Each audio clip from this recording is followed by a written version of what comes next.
Hello spring. तो कैसे हैं आप लोग। आज हम बात करने वाले हैं एक बहुत इंपॉर्टेंट डॉक्यूमेंट के बारे में, economic survey of India 2024 and 25। Economic survey हर साल रिलीज किया जाता है। इसके साथ साथ इसे नेक्स्ट डे ही बजट अनाउंस किया जाता है। मैं जब वीडियो रिकॉर्ड कर रहा हूँ तो बजट का लाइव प्रेजेंटेशन चल रहा है, तो मैं बजट का वीडियो भी लेके आऊँगा कि बजट में क्या क्या इंपॉर्टेंट चीज़ें आपके एग्जाम के लिए इंपॉर्टेंट हैं। तो आज के वीडियो में हम बात करेंगे इकोनॉमिक सर्वे के बारे में। इकोनॉमिक सर्वे में आपके एग्जाम ओरिएंटेड क्या क्या कंटेंट है, क्या क्या इंपॉर्टेंट है, एक प्रॉपर हाईलाइट देखेंगे इंडियन इकोनॉमी के बारे में और क्या क्या सजेशन दिए हैं उसके बारे में हम देखेंगे। इकोनॉमिक सर्वे जो है आपका प्रिपेयर किया जाता है, ये पहले भी क्वेश्चन पूछा गया। इकोनॉमिक सर्वे आपका प्रिपेयर किया जाता है department of economic affairs. Department of economic affairs इसको प्रिपेयर करता है। इसके साथ साथ ministry of finance is the main ministry जिसके अंडर इकोनॉमिक सर्वे को पब्लिश किया जाता है, ministry of finance. And under the guidance of chief economic adviser के अंडर ही इकोनॉमिक सर्वे को प्रिपेयर किया जाता है। जो हमारे चीफ इकोनॉमिक एडवाइजर हैं वो है V Anantha Nageswaran. V Anantha Nageswaran is the chief economic adviser जिन्होंने इस इकोनॉमिक सर्वे के लिए गाइड किया है। इकोनॉमिक सर्वे में कुछ एक बहुत अच्छी बातें भी लिखी गई हैं, कुछ एक कंट्रोवर्सी बातें भी लिखी गई हैं, तो उनके बारे में हम देखेंगे। चीफ इकोनॉमिक एडवाइजर ने स्पेसिफिकली बोला है कि जो आजकल डिबेट चल रही है 80 आवर्स 90 आवर वर्क करने के, उन्होंने बोला 60 आवर्स से अगर आप ज़्यादा काम करते हैं एक वीक में, तो वो डेट्रीमेंटल होगा, मतलब उसके बहुत ज़्यादा नेगेटिव इफेक्ट्स होंगे। तो ये वर्क डिबेट के बारे में बात की। इसके साथ साथ बात किया गया है कि अगर आप नॉन वेज ज़्यादा कंज्यूम करते हो, नॉन वेज का प्रोडक्शन ज़्यादा होता है, तो इसका एनवायरमेंटल इफेक्ट बहुत ज़्यादा है। एंड थर्ड जो कंट्रोवर्शियल बात की गई कि इंडिया का टैक्स बेस पे है वो 4% ही कर रहा है, लेकिन 23% करना चाहिए। तो ये एक मेजर हाईलाइट्स की बात है, तो इसके बारे में भी हम डिस्कस करेंगे। तो चलिए शुरू करते हैं इकोनॉमिक सर्वे के बारे में। इकोनॉमिक सर्वे में स्पेसिफिकली देखा गया है जो जो चीज़ें पे फोकस किया गया, लेट्स सी दैट दो थिंग्स। जो स्टेट ऑफ इकोनॉमी है, सबसे पहले बात किया गया कि इंडिया कैसे रिटर्न कर रहा है स्टेट ऑफ इकोनॉमी में। तो फर्स्ट चैप्टर में इस चीज़ पर डिस्कशन किया गया कि ओवरऑल इकोनॉमी क्या ऐसा है इंडिया का। उसके बाद मॉनिटरिंग एंड फिजिकल सेक्टर कैसे डेवलपमेंट में हेल्प करते हैं। और cart and the horse, horse is the monetary policy, physical policy cart, government क्या क्या स्पेंड कर रही है, तो कार्ट एंड हॉर्स पॉलिसी के बारे में बात हुई है। एक्सटर्नल सेक्टर इंडिया कैसा परफॉर्म कर रहा है, फॉर डायरेक्ट इन्वेस्टमेंट में क्या क्या चीज़ों पे बात हुई है। प्राइसेस एंड इन्फ्लेशन, इन्फ्लेशन जिस पे बहुत ज़्यादा इशू रहता है हमेशा की, जो 8-10% से ज़्यादा क्रॉस कर रहा है इंडिया का, उसके बाद वो है इन्फ्लेशन में। मैंने एक वीडियो भी बनाया, आप देख सकते हैं यूट्यूब पे जाकर। मीडियम टर्म आउटलुक क्या रहने वाला है, इंडिया ग्रोथ का आउटलुक क्या रहने वाला है, जीडीपी कितना परसेंट ग्रो करने वाली है, डीरेगुलेशन किस तरीके से होगा वेरियस सेक्टर्स पे, उसके ऊपर बात हुई है। इन्वेस्टमेंट एंड इंफ्रास्ट्रक्चर के बारे में बात किया गया है कि कहाँ कहाँ पे इन्वेस्टमेंट को बढ़ाया जाए, इंफ्रास्ट्रक्चर को किस तरीके से और ज़्यादा मजबूत किया जाए ताकि इंडियन इकोनॉमी में ग्रोथ बनाई जा सके। इंडस्ट्री जो एक परफॉर्म नहीं कर रही है, एक इंडस्ट्री कैसा पेन पॉइंट सेक्टर्स हैं इंडिया के लिए कि जो अच्छा परफॉर्म नहीं करता है, जो नेगेटिव में ग्रोथ है या फिर बुनियादी लेस माइन्यूट ग्रोथ, एक क्रीपिंग रेट में ग्रोथ हो रही है। इंडस्ट्री सेक्टर के बारे में पूरे सॉल्यूशन की बात की गई है। सर्विस सेक्टर के लिए न्यू चैलेंज आ गया है कि हाँ, सर्विस सेक्टर बढ़ा रहे हैं, जैसे जैसे एआई आना शुरू हुआ है सर्विस सेक्टर में, तो एआई का challenge with the service sector, तो उस पर भी हमें इंप्रूवमेंट लानी होगी, इस पे बारे में बात हुई है। एग्रीकल्चर एंड फूड मैनेजमेंट, जो मैंने आपसे बात करी कि नॉन वेजिटेरियन फूड एनवायरनमेंट को इफेक्ट करता है, एग्रीकल्चर प्रोडक्शन के बारे में, वीट के प्रोडक्शन के बारे में, बाकी इंडिया के लेंटिल्स प्रोडक्शन, ऑयल प्रोडक्शन के बारे में बात की गई है। Climate and environmental adaptation matters करता है, स्पेसिफिकली आपका जो ईटिंग हैबिट्स हैं that also impact non vegetarian production, non veg production also impact the environment, ऐसा बोला गया है।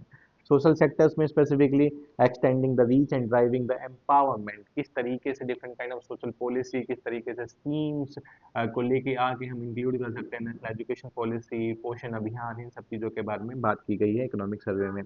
Employment and skill development and existential priority, government ने एक टारगेट किया है कि एम्प्लॉयमेंट को कैसे बढ़ाया जाए, डेवलपमेंट को, स्किल्ड कैसे किया जाए लोगों को, उसके लिए एक स्पेसिफिक चैप्टर डेडिकेट किया गया है इकोनॉमिक सर्वे में।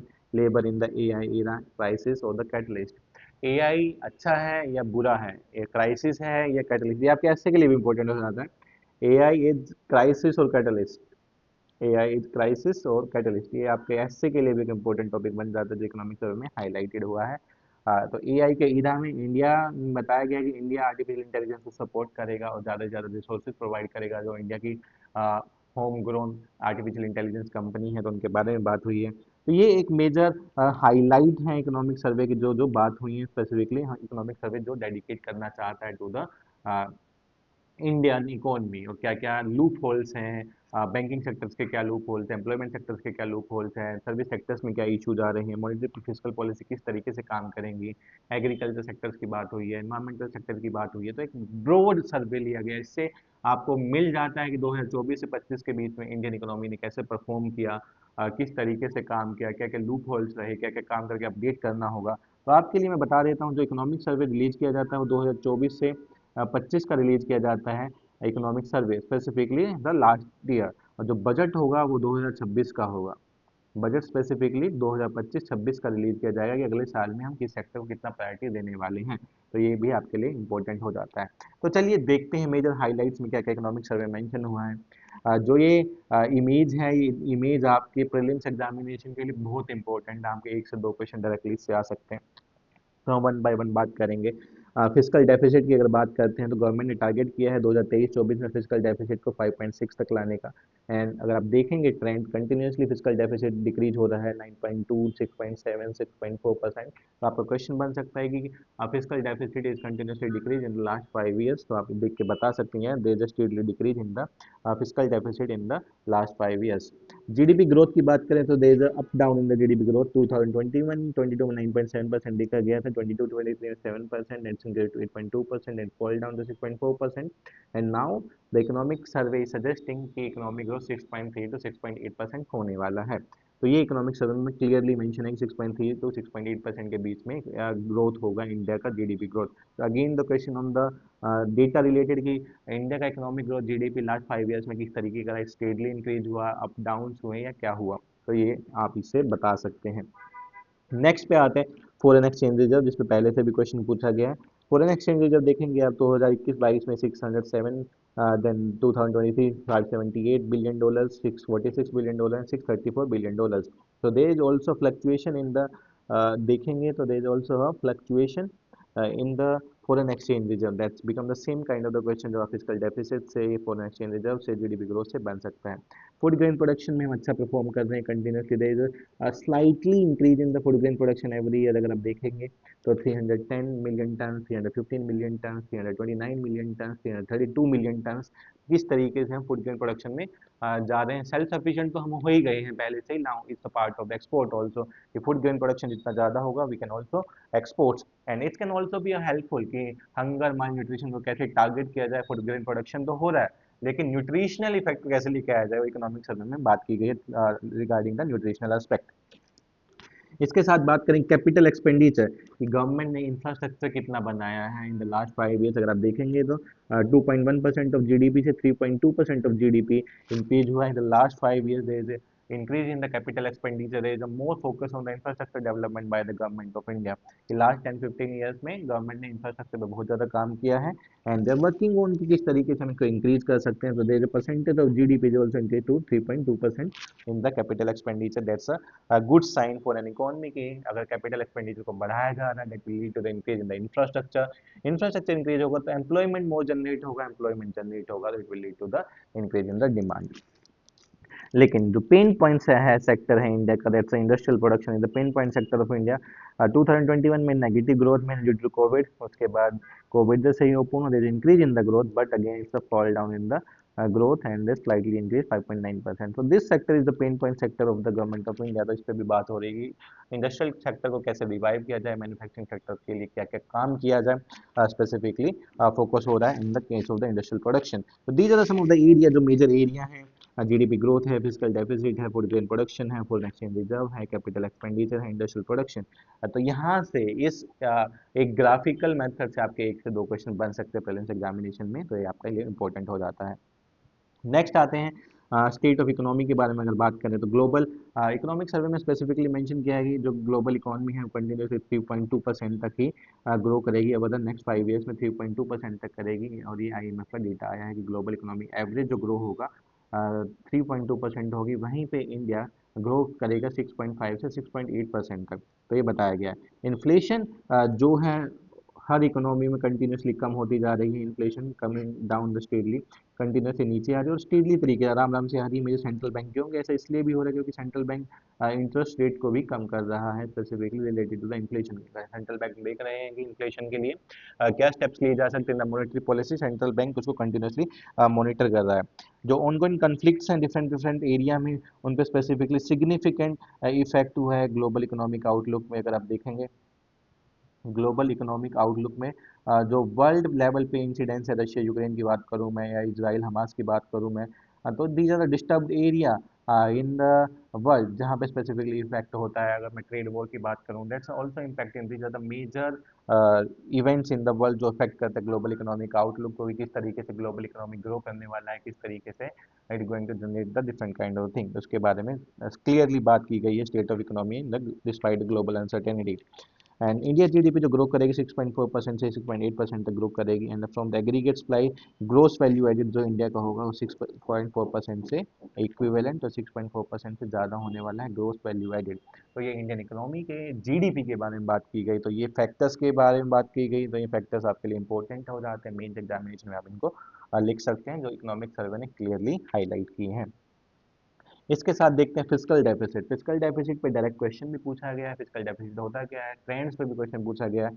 अगर आप देखेंगे तो फिस्कल डेफिसिट में गवर्नमेंट ने कमेंडेबल वर्क किया है। Due to the COVID fiscal deficit एकदम से ज़्यादा इंक्रीज हुआ था 2020-21 में, उसके बाद there is a continuously decrease we can see in the fiscal deficit.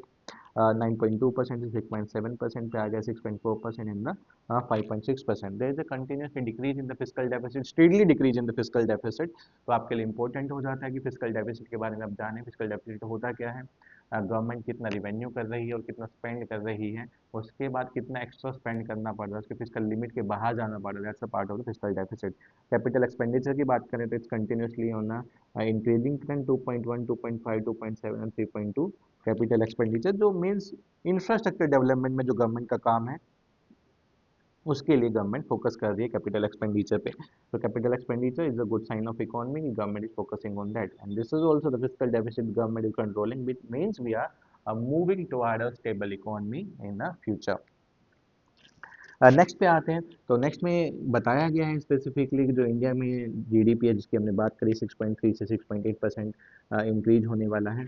इसके साथ साथ जो जीवी है ग्रोस वैल्यू एडिड है वो भी इंक्रीज होगा। एंड जो ग्लोबल एवरेज होने वाला है जीडीपी का लाइक 6.4 परसेंट जीडीपी हमारा बढ़ने वाला है। लास्ट 10 ईयर्स में डिकेडल एवरेज जो है हमारी जीडीपी का रहने वाला 6.4 रहने वाला। तो ये भी एक अच्छा फैक्ट हो जाता है आपके एग्जाम के लिए, लास्ट 10 ईयर्स का डिकेडल एवरेज जीडीपी का कितना होगा, 6.4 इज अ डिकेडल एवरेज होगा, जो इकोनॉमिक सर्वे ने क्लियरली मेंशन किया है अबाउट इट। जो कैपिटल एक्सपेंडिचर ग्रो किया 8.2% इन जुलाई से नवंबर में कंटिन्यूसली ग्रो किया है कैपिटल एक्सपेंडिचर की बात करें, and expected to pick up the further pace. 8.2% अभी तक इंक्रीज हुआ है, उसके साथ और ज़्यादा इंक्रीज होने की संभावना है according to the economic survey about the capital expenditure. So this is the good thing जो मेंशन की गई है हमारे इकोनॉमिक सर्वे में, क्लैरिटी दी गई है इकोनॉमी के बारे में, किस सेक्टर्स में हम किस तरीके का परफॉर्म कर रहे हैं। इन्फ्लेशन की बात करते हैं, इसके बारे में हमेशा ही बात करते रहते हैं। 4.9% रहा है एवरेज इन्फ्लेशन का इन द अप्रैल से दिसंबर 2024 में। बताया गया कि जो इन्फ्लेशन है 4.9% रहा in the April to December, and this is like controlling the inflation, क्योंकि आरबीआई के अकॉर्डिंग अगर आप देखेंगे तो मॉनेटरी पॉलिसी कमेटी में जो इन्फ्लेशन की बात करते हैं वो 4+-2 की बात करते हैं। यहाँ 4+-2 में इन्फ्लेशन होना चाहिए, तो एवरेज की बात की गई कि यहाँ 4.9% होगा। इंडिया कंज्यूमर प्राइस इन्फ्लेशन है जो अलाइन किया गया टारगेट के साथ, अगर आप देखेंगे टारगेट के साथ यहाँ पे अलाइन हो रहा है कंज्यूमर प्राइस, लाइक कि 4+-2 पे टारगेट किया गया था, this aligning with it 4.9 according to the economic survey. But on ground level अगर हम इन्फ्लेशन की बात करते हैं तो ग्राउंड लेवल में इन्फ्लेशन काफ़ी ज़्यादा बढ़ रहा है, 7 to 8% से भी ज़्यादा चला हुआ है। ओवरऑल एक्सपोर्ट्स की बात करते हैं तो गवर्नमेंट ने बताया कि ओवरऑल एक्सपोर्ट्स हमारे बढ़े हैं 6% on year to year basis 6% हमारा एक्सपोर्ट्स बढ़ा है, that's a good thing for the country की जो एक्सपोर्ट्स बढ़ा है 6% बढ़ा है ड्यूरिंग द अप्रैल से दिसंबर। अप्रैल टू दिसंबर 2024 में जो इंडिया का एक एक्सपोर्ट बढ़ा है, लाइक कि लास्ट 2 क्वार्टर्स में अप्रैल से दिसंबर के 2 क्वार्टर्स हो जाते हैं इकोनॉमिक से, उसके अकॉर्डिंग 6% इंडिया का एक्सपोर्ट इंक्रीज हुआ, and that's a good sign for the economy. India का एक्सपोर्ट सर्विसेज की बात करें, सर्विसेज में 12.8% इंक्रीज देखा गया है सर्विस में, it's a good thing for the India ना। अगर आप देखोगे एक्सपोर्ट्स इंक्रीज हो रहा है 6%, अगर आप देखोगे 12.5% सर्विसेज का एक्सपोर्ट इंक्रीज हो रहा है, दैट्स अ गुड पार्ट कि लास्ट 6 मंथ में India is doing a great thing. And 7.5% increase हुआ था सर्विस फाइनेंशियल ईयर 2024 में, अगर हम देखें तो 7.5 ओवरऑल इंक्रीज हुआ था, और लास्ट 6 मंथ में 12.8% सर्विस सेक्टर का एक्सपोर्ट बढ़ गया है, तो this is a good sign for the Indian economy. Next में आते हैं फॉरेन डायरेक्ट इन्वेस्टमेंट की, अगर हम बात करते हैं फॉरेन डायरेक्ट इन्वेस्टमेंट जो बीओपी बैलेंस ऑफ पेमेंट वाले पार्ट के अंदर आपके सिलेबस में आता है, दैट्स इंपॉर्टेंट इसका। फॉरेन डायरेक्ट इन्वेस्टमेंट में 2023 में भी क्वेश्चन पूछा गया था। फॉरेन डायरेक्ट इन्वेस्टमेंट में आपको स्पेसिफिकली देखना होता है कितना फॉरेन डायरेक्ट इन्वेस्टमेंट आ रहा है, किस सेक्टर से आ रहा है, कहाँ पे 100% अलाउड है, वो वाली चीज़ों पे बात करते हैं।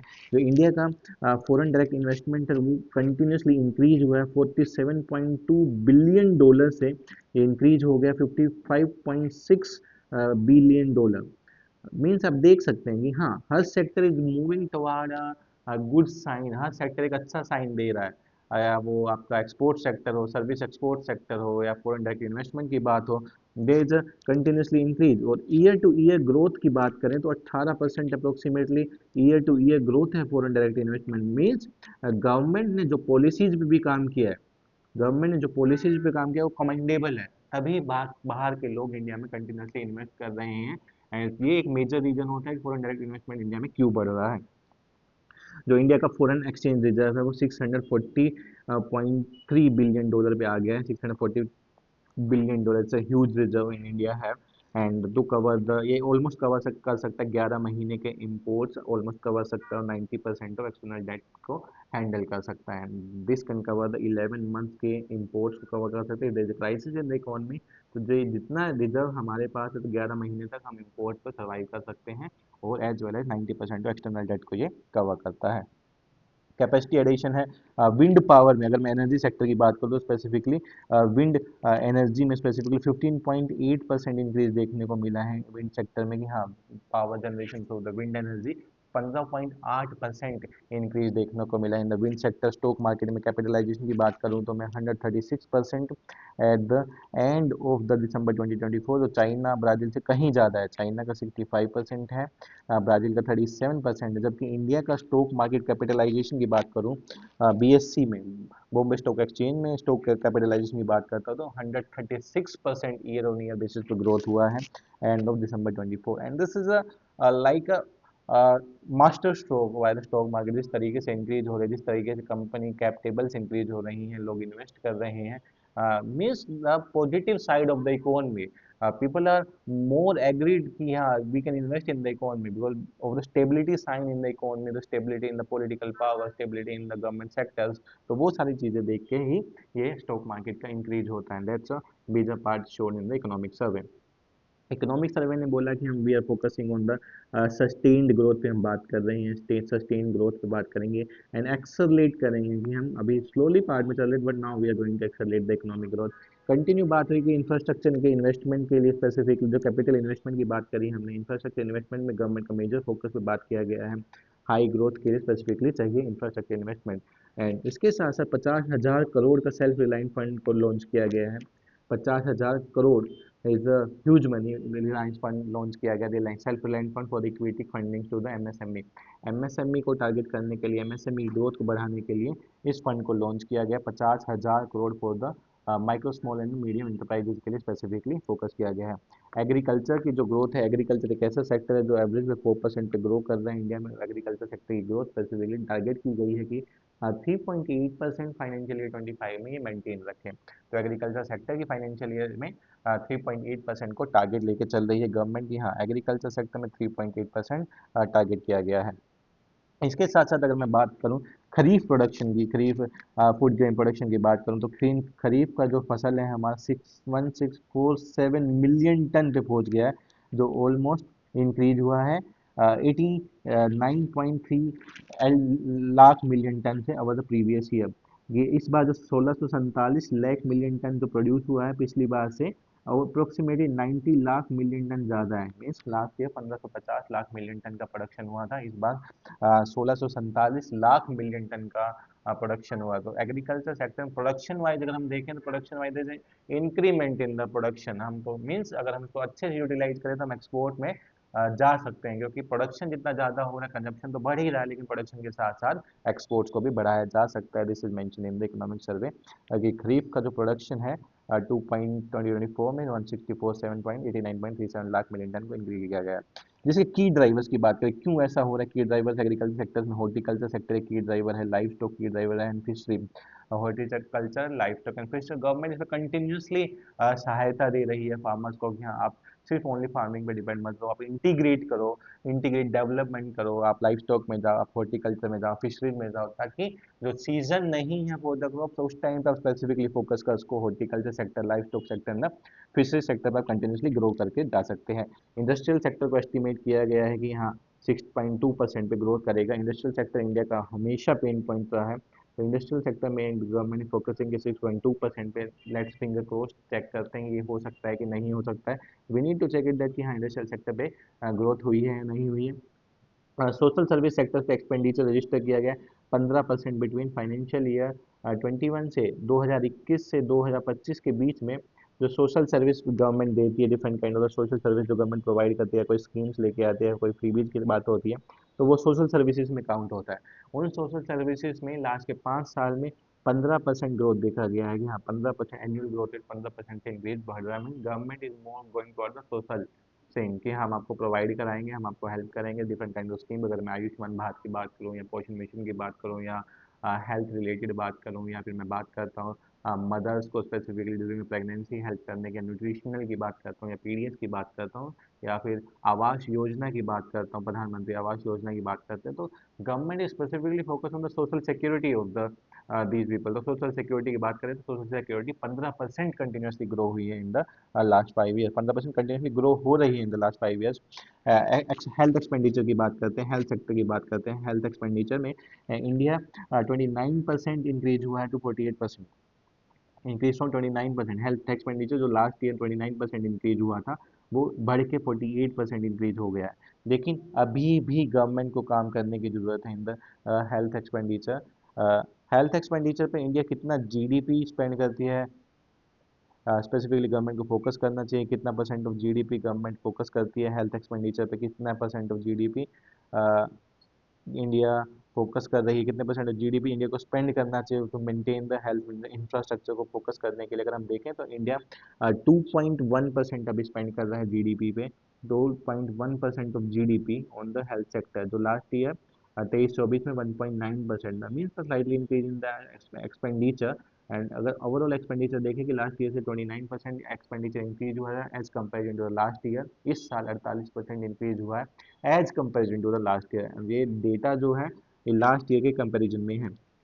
अगर मैं गवर्नमेंट के हेल्थ एक्सपेंडिचर की बात करता हूँ इन द लास्ट 10 ईयर्स, अगर मैं 2014 से स्टार्ट करता हूँ, ये स्टार्ट हुआ था 1.13% ऑफ द जीडीपी। जब 2014 में government of the BJP enter into the centre, then it's 1.13% and it's increase to the 2.1%। अगर आप देखेंगे completely 1% of the GDP increase हुआ in the last 10 years related to the government expenditure. तो आपके prelims के लिए एक इंपॉर्टेंट क्वेश्चन बन जाता है कि इंडिया का हेल्थ एक्सपेंडिचर कंटिन्यूसली इंक्रीज हुआ in the last 10 years, so that's become a more major highlight of the survey। इसके साथ बात करें share out of the pocket expenditure in the total health expenditure decline from 62% to 39%। Means लोगों के पास ज़्यादा पैसा बचने लग गया। पहले लोग आउट ऑफ पॉकेट एक्सपेंडिचर 62% करते थे। अगर टोटल हेल्थ पे कितना खर्चा कर रहे हैं, 62% खर्चा कर रहे थे, अभी वो खर्चा कम होकर 39% आ गया है। और वो देखने को भी मिलता है कि गवर्नमेंट ने यहाँ पे एक्सपेंडिचर को बढ़ा दिया, तो लोगों का इंडिविजुअल स्पेंडिंग कम हो जाए। प्रधानमंत्री जन औषधि योजना के थ्रू देखें तो there is a continuously decrease in the prices of the tablets, prices of the medicine 70 to 80% कम प्राइसेस पे मिलता है जन औषधि योजना में। This is a game changer for the government of India and the game changer of the people also. Unemployment rate को target किया गया कि unemployment rate decline हुई है 3.2% इन जुलाई फ्रॉम 6%। 2017-18 में अनएम्प्लॉयमेंट रेट 6% था इंडिया में, जो कम होके 3.2% हो गया है अनएम्प्लॉयमेंट रेट इंडिया में इन द लास्ट 5 ईयर्स की बात करता हूँ। 2017-18 से 2024 के बीच में there decline in the unemployment rate. इसके साथ साथ गवर्नमेंट ने कोलैबोरेटिव एफर्ट्स लिए हैं, बहुत सारे गवर्नमेंट एफर्ट्स लिए हैं, प्राइवेट सेक्टर के साथ एफर्ट्स लिए हैं, एकेडेमिया एसेंशियल रिसर्च के साथ गवर्नमेंट फोकस कर रही है। गवर्नमेंट ने स्पेसिफिकली टारगेट किया गया वर्किंग आवर्स के बारे में बात हुई है, जिसके बारे में मल्टीपल डिबेट्स चलती रहती हैं कि 90 आवर्स ऑफ वर्क होना चाहिए। अगर एल एंड डी मैनेजर की बात करें तो उन्होंने बोला कि 100 आवर्स ऑफ वर्क होना चाहिए। नारायण मूर्ति की बात करें तो 90 आवर्स पे आ रहे थे। लेकिन इकोनॉमिक सर्वे ने स्पेसिफिकली मेंशन किया है, अगर आप 60 आवर्स से वीक में ज़्यादा जा रहे हैं, it is going to be detrimental for the employ. Detrimental होने वाला है, क्योंकि मेंटल इफेक्ट देने वाला है, इकोनॉमी के लिए भी डेट्रीमेंटल होने वाला है। तो we can not think beyond the 60 hour of work, and this is a clear sign given by the economic survey. Government is focusing toward a mental peace of the people also. इसमें एक बात ये भी की गई है कि जो इंडिया में वोटिंग है, 4% ऑफ वोटर्स इंडिया के टैक्स पे करते हैं, जबकि ये 4% ऑफ वोटर्स ITR फाइल करते हैं इंडिया में ओनली। तो ये एक बहुत कम नंबर्स है इंडिया के लिए कि इनकम टैक्स रेट में बहुत कम फाइल हो रहा है। इसके लिए टारगेट होना चाहिए 23%। अगर आपको एक अच्छा इकोनॉमी क्रिएट होना, 23% of the voter should file the income tax होना चाहिए। 2015 में 4% यंग वोटर थे, 2013 में 23% यंग वोटर हो गए हैं इंडिया के पास। तो ये भी एक डेटा इकोनॉमिक सर्वे में फोकस किया गया है। कंजप्शन पे फोकस किया गया है, इलेक्ट्रिसिटी पे फोकस किया गया है, crypto currency, data centre, cloud computing, AI, इन सब पे इकोनॉमिक सर्वे ने स्पेसिफिकली फोकस किया गया है। तो आपके एग्जाम के लिए क्या इंपॉर्टेंट है, क्या हो सकता है, ये एक मेजर हाइलाइट्स है इकोनॉमिक सर्वे के। इसके साथ साथ मैं लेके आऊँगा डिफरेंट वीडियोज कि क्या स्कीम्स आपके एग्जाम में पूछा जा सकता है, इकोनॉमिक सर्वे से क्या क्वेश्चन बन सकते हैं, क्या चैप्टर्स आपके लिए इंपॉर्टेंट है, क्या major highlights. I am going to come with the next video soon. तो स्टे, आपके अच्छे कंटेंट को एग्जाम में कैसे यूज करना है उसके बारे में हम वीडियो बनाते हैं। जो भी वीडियो रहेगी आपकी एग्जाम से लिंक होगी, आप इसको कैसे यूज करोगे, किस तरीके का क्वेश्चन आपके पेपर में आने वाला है, आपके एग्जाम में इसको लिखोगे कैसे, ये वीडियो हम लोग लेके आते हैं। तो आप इसको सपोर्ट करिए, content like share subscribe the video. I am going to come with the budget video as well as the economic survey next video. Thank you everyone.